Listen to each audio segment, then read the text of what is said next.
ഇന്നൊരു വാട്ടേറ്റിനിടെയാണ്. ഇത് രാവിലെ ഞാനുണ്ടാക്കിയതായിട്ട് പറയാം. നല്ല പുട്ടും നല്ല കടലക്കറിയായിരുന്നു. കടല കുറവായതുകൊണ്ട് ഞാൻ കുറച്ച് ക്യാരറ്റും കിഴങ്ങും എല്ലാം കൂടെ കടലയുടെ കൂടെ കുക്കറിനകത്തിട്ട് വേവിച്ചെടുത്തിട്ട് അരച്ചെടുത്തുണ്ടാക്കിയ കറിയായിരുന്നു കേട്ടോ. ക്യാരറ്റ് അല്ലാണ്ട് കിടന്നാൽ ഉത്തൂന് തിന്നാൻ നല്ല മടിയാണ്. പക്ഷെ നല്ല ടേസ്റ്റായിരുന്നു. ഉത്തൂൻ നന്നായിട്ട് കഴിച്ചു, ഞാനും നന്നായിട്ട് കഴിച്ചു. പിന്നെ ഉച്ചയ്ക്കൊന്നും ഞാൻ കഴിച്ചില്ല കേട്ടോ. പിന്നെ 3 മണിക്ക് ഞാൻ വരുന്ന വഴിക്ക് നല്ല ഉള്ളിവടയും പഴംപൊരിയും മേടിച്ചുകൊണ്ട് വന്ന് അതാണ് ഞാൻ വന്ന ഉടനെ കഴിച്ചത്. നല്ല ടേസ്റ്റ് ഉണ്ടായിരുന്നു. വിശന്നിരുന്നതുകൊണ്ട് ഒന്നും നോക്കിയില്ല. അത് രണ്ടും ഞാൻ തന്നെ അകത്താക്കി. അത് കഴിഞ്ഞിട്ട് മൂക്ക് വെച്ചിരുന്നതിൽ നിന്ന് അരമുറി ഏത്തയ്ക്കാപ്പവും കൂടെ ഞാൻ കഴിച്ചു കേട്ടോ. നല്ല ടേസ്റ്റാണ്. നല്ല മയമുള്ള ഏത്തയ്ക്കാപ്പമായിരുന്നു. ഒരു ഗ്ലാസ് തേയില വെള്ളം കൂടി കിട്ടിയായിരുന്നേ നന്നായിരുന്നേന്ന് എനിക്ക് തോന്നി. പക്ഷേ എങ്കിലോ ഉണ്ടാക്കാനുള്ള മടിയുണ്ട്, വെയിലും കൊണ്ട് പൊരിഞ്ഞു വന്നതുകൊണ്ട് നല്ല തലവേദനയായിരുന്നു. വന്നിട്ട് നേരെ കിടക്കുകയും ചെയ്തു അത് കഴിച്ചിട്ട് കേട്ടോ.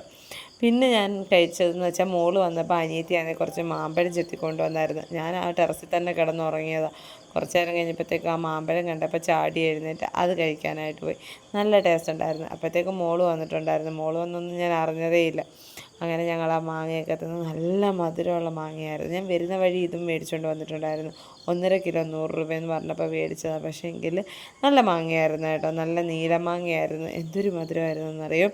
പിന്നെ ഞാനൊരു 6 മണി 6:30 ആയപ്പോഴത്തേക്ക് വിളക്കൊക്കെ കത്തിച്ചതിന് ശേഷം ചോറെടുത്ത് കഴിക്കാൻ വേണ്ടി. അപ്പോഴത്തേക്കും തിന്നതെല്ലാം ദഹിച്ചായിരുന്നു. നല്ല അവിയലും നെല്ലിക്ക അച്ചാറും സോയാബീൻ വറുത്തതൂടായിരുന്നു. അതും കൂട്ടി നല്ലൊരു പിടി പിടിച്ച്. പിന്നെ ഒരു 8 മണിയൊക്കെ ആയപ്പോഴത്തേക്ക് ദാണ്ട് ആ ഇരുന്ന സോയാബീനും ചോറൂടെ നല്ല നെയ്ക്കകത്തിട്ട് റോസ്റ്റ് ചെയ്തിട്ട് ഇച്ചിരി സലാഡ് കൂടെ ഉണ്ടാക്കി. എന്നിട്ട് അതെല്ലാം കൂടെ നല്ലൊരു പിടി പിടിച്ചു. നല്ല ടേസ്റ്റ് ഉണ്ടായിരുന്നു. നല്ല ചൂട് സോയാബീൻ ഇട്ട റൈസും അതേപോലെ ആ സലാഡൂടെ മുക്കി കഴിക്കാൻ വേണ്ടിയിട്ട് അടിപൊളിയായിരുന്നു കേട്ടോ. അങ്ങനെ ഞങ്ങൾ എൻ്റെ ഇന്നത്തെ ഫുഡ് കഴിപ്പ് ഇത്രയൊക്കെ ഉള്ളായിരുന്നു. അപ്പോൾ ഇന്നത്തെ വീഡിയോ അത്രയേ ഉള്ളൂ. വീഡിയോ കാണുന്ന എല്ലാവരും ചാനൽ സബ്സ്ക്രൈബ് ചെയ്യാൻ മറക്കല്ലേ. വേണമെങ്കിൽ ഒരു ലൈക്കും കമൻറ്റും കൂടെ. അപ്പോൾ ടാറ്റാ ബൈ ബൈ.